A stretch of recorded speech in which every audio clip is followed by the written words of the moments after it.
Welcome back to the Scotti-BYTE channel, and this is Scott.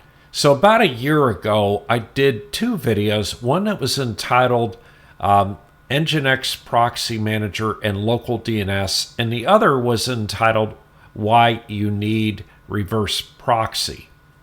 And so this time, I wanted to do a little bit of an update by discussing NginX Proxy Manager hosted inside of an Incus container. And not only will we do that, but I'm going to circle back and discuss a little bit about what exactly NginX Proxy Manager is and how it works. So NginX Proxy Manager is a reverse proxy, and it allows sharing your single ISP granted WAN address amongst multiple services that you want to offer from your local area network out to the public internet. And it does this by looking at the requested subdomain name and then selectively routing requests for that name to a specific server inside of your network. So here I begin by depicting a typical router, which acquires an IP address from your internet service provider. In this case, I arbitrarily said that the WAN address, or the wide area network address, granted by your internet service provider is 129.17.45.10. Now that router also has a local address on the local network side, and by default, typically that is usually 192.168.1.1, but that can vary depending upon your brand of router or what you've set on your network individually. And then typically it has a subnet mask of 24, which means 255.255.255.0. And on my network, that basically means, or in this network, that typically means that all of your addresses are in the 192.168.1. something range. If you're going to self-host services on your local area network and offer them out to the public internet, you will have had to have purchased a domain name from a domain name service provider. And at your domain name service provider, you would need to define an A record for that domain name. So in my particular case, Scotti-BYTE.com might be assigned this particular domain name. And just realize that this domain name can, or this domain address can change. And so we want this address to follow that domain name, since most internet service providers may change your wide area network address periodically. I have a video entitled Google Domain Migration to Cloudflare where I discuss how this was achieved with a dynamic DNS record in Google Domains and how it is achieved now in Cloudflare with Cloudflare's API. And if you're interested in doing that, go over and watch that video. Once we have a domain name A record for our WAN address, the next step is that there are going to be multiple services that you're going to offer from inside your network, and you're going to go out to your domain name service provider and you will define CNAME records that just point to your domain name, so they really all effectively point to the same WAN address. In my picture here, I have chat.scotti-byte.com, which is my Rocket Chat server that you all can join and discuss various aspects of the videos and ask questions. Then I have discussion.scotti-byte.com, which is where all of the show notes are, and you can review the information from the various videos. And then I have onlyoffice.scotti-byte.com, which is a network-based service for a self-hosted version of something like Office 365. The next step is we're going to have some servers inside of my network. Let's just say that the chat.scotti-byte.com network, which is just a Rocket Chat server, is hosted at 192.168.1.10. Let's say that discussion.scotti-BYTE.com, which is a discourse server, is hosted at 192.168.1.20. And let's say that the OpenOffice, or OnlyOffice server rather, is hosted at 192.168.1.30. So NginX Proxy Manager is going to be the next piece of the puzzle. An NginX Proxy Manager is another server inside of the network, and we'll just say arbitrarily that its address is 192.168.1.5. And so it can speak back to the router, and it also, in turn, can talk to these various systems hosting the applications. How does NginX Proxy Manager work? Well, it is a traffic cop to redirect the subdomain requests that come in from the internet to your router, and it redirects those requests to the appropriate server. So there are definitions on this NginX Proxy Manager server that says, well, if you hear a request for chat.scotti-byte.com, send that over to the server at 192.168.1.10, and so on for discussion and OnlyOffice. And then at the router level, there are port forwards which redirect any requests coming in that happen to be going to port 80 and 443, which we know are the web ports, and it sends all of those requests to NginX Proxy Manager. And it's NginX Proxy Manager that decides whether they get routed to an appropriate server or if there is no server that supports the request. So let's go see how to build NginX Proxy Manager in an Incus container and how to configure it. Here we are on my Incus server that I created in one of my recent videos, and the first thing we want to do is create ourselves an Incus container.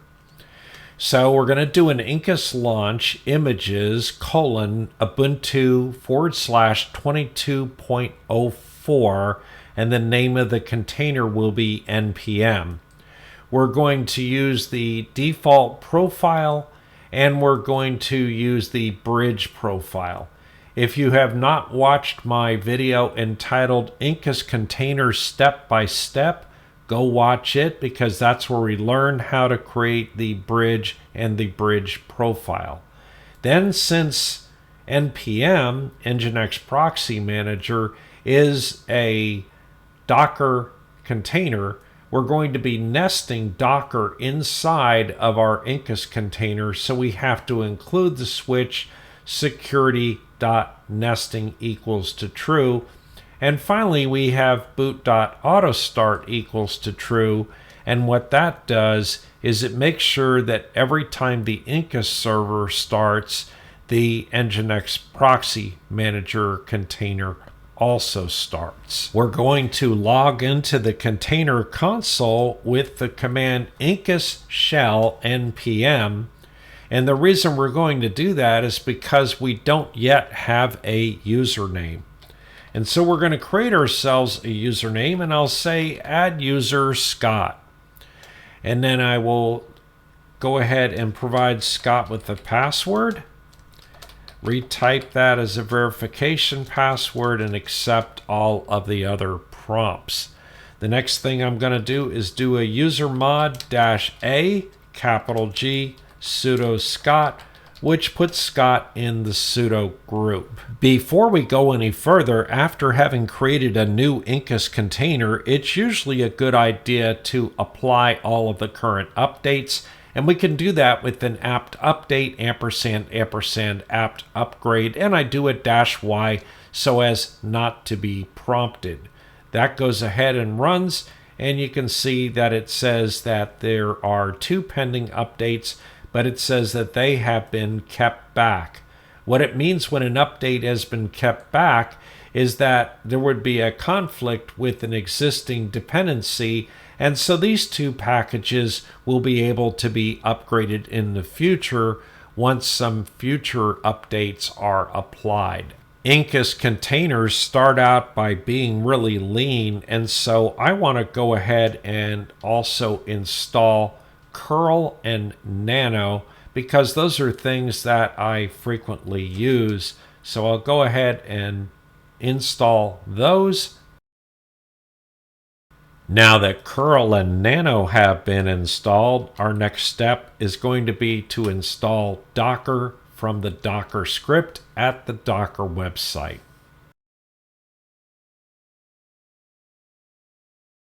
Now that Docker is installed, the next thing that we want to do is to install Docker Compose with the apt install docker-compose.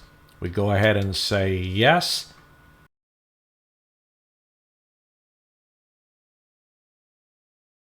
Now that Docker and Docker Compose are installed, we go ahead and we add Scott to the Docker group with the user mod -a capital G Docker Scott, and then we're going to SU over to the Scott account. The dash means not only move over to the Scott account, but move over to the Scott home folder. Now that I'm on the Scott account, I can do a groups command, and you'll see that I'm in the Scott group, of course, and the sudo group and the Docker group. So I'm going to do a make dir on npm and cd into npm. And now nano on docker-compose.yml. And then we're going to paste in the contents of the Docker Compose file. The YAML file for npm is actually pretty simple. We have where the image is, and then we have a restart unless stopped, and then we have 3 ports. Port 80 coming in from outside the container goes to port 80 inside the container. Port 443 from outside the container goes to port 443 inside the container. And port 81 is the management web interface.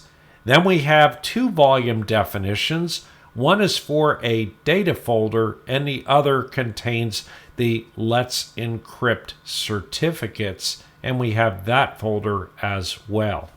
Now we can do a Control-O and Enter to write the file out, and a Control-X to exit the nano editor. Now we want to go ahead and launch our Docker container, and we do that with the Docker space compose space up-D, and that goes ahead and pulls the container overlays from the Docker site and starts the container. Now that the app is up and running, you can verify that with the docker ps command, and here you can see that it is running. In fact, I left it running and ran off to do a chore, so it's been up and running for about an hour now. So the next step is we want to find out our address, and we do that with an IP space A, and down here the Ethernet address is 172.16.1.245, and that's because we had used the bridge profile and we needed to do that to present it out to the main LAN. So now we bring up our web browser and we go ahead and put that address 172.16.1.245 or whatever your address is, but then a colon and port 81, because port 81 is where the management interface is. And the initial username email address is admin@example.com, and the password, all in lowercase with no spaces, is change me. And then I click sign in, and it signs me in. One of the first things that you're going to want to do before we go further with the configuration of NginX Proxy Manager is you'll want to head over to your router and add a port forward for port 443 out on the WAN to the address of your Incus instance for NginX Proxy Manager. In this case, this address is different here because this is my production server, and I didn't want to change it to the test server for the purposes of this configuration. And then we forward to port 443. Likewise, I create another port forward also for port 80 down to the Incus NginX Proxy Manager instance that we created. So continuing on with the configuration of NginX Proxy Manager, I'm going to go ahead and change my full name to Scott and change my nickname also to Scott. And then I'm going to make my email address, which is vmsman@gmail.com. And then I will click Save. When I do that, it will say, what's your current password? Well, that's change me all in lowercase without a space. And then I'm going to type in the new password that I want. And I'll click Save. At this point, I have my user account updated with the new password, and now I have username Scott. At this point, I can type in my email address, vmsman@gmail.com, and type in the password that I just changed. Click Sign In, and it goes ahead and logs into the NginX Proxy Manager web interface. In order to host our first proxied service, I want to click on Proxy Hosts here, and then click on Add a Proxy Host. So I'm going to type in chat.scotti-BYTE.com because I'm aware of the fact that that is a currently defined subdomain up at my domain name service provider. And that has to exist up at your domain name service provider before you'll be able to do this correctly. And so chat.scotti-BYTE.com is actually a CNAME record that points to Scotti-BYTE.com.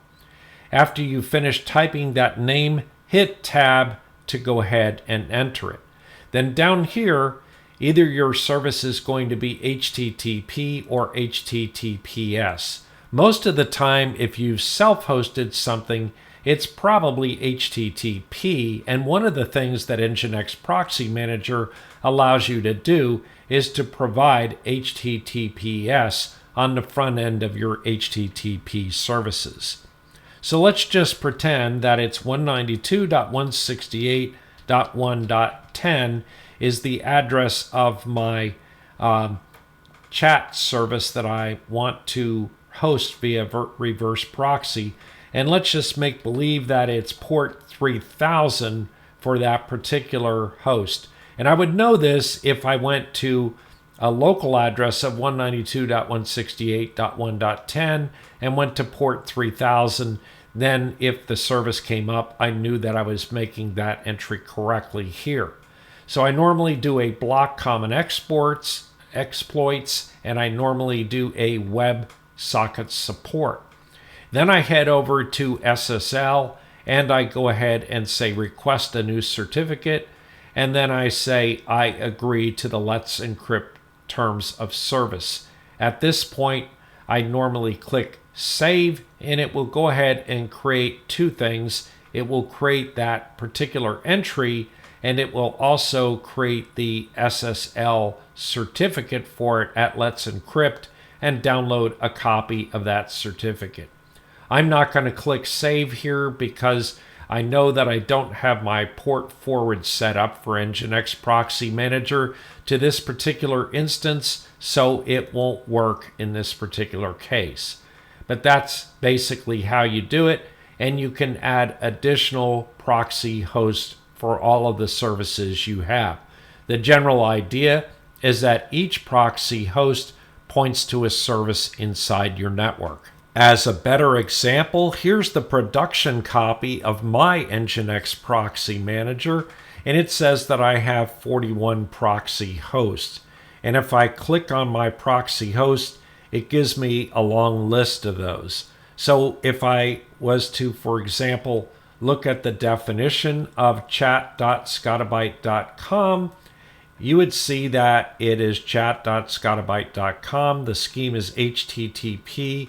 The real address inside my network for that server is 192.168.80.229, and the forwarded port for that service is port 3000. That's where its web interface normally is. And it's set up to be HTTP. However, over on SSL, I said that I wanted to force an SSL certificate. So when you connect to my chat server at chat.scotti-BYTE.com, you always get a fully encrypted SSL connection to that service. So in summary, NginX Proxy Manager, otherwise known as NPM, is a traffic cop for directing subdomain service requests to a server that is inside of your network. And NPM allows sharing your single ISP granted WAN address amongst multiple servers. And hosting NPM inside of an Incus container simplifies port forwarding without the need for redirection. And NPM is a current project that is frequently upgraded to stay current. Anyway, that's it for today. Please subscribe and like to the channel, and don't forget to hit that notification bell, and we'll see you next time.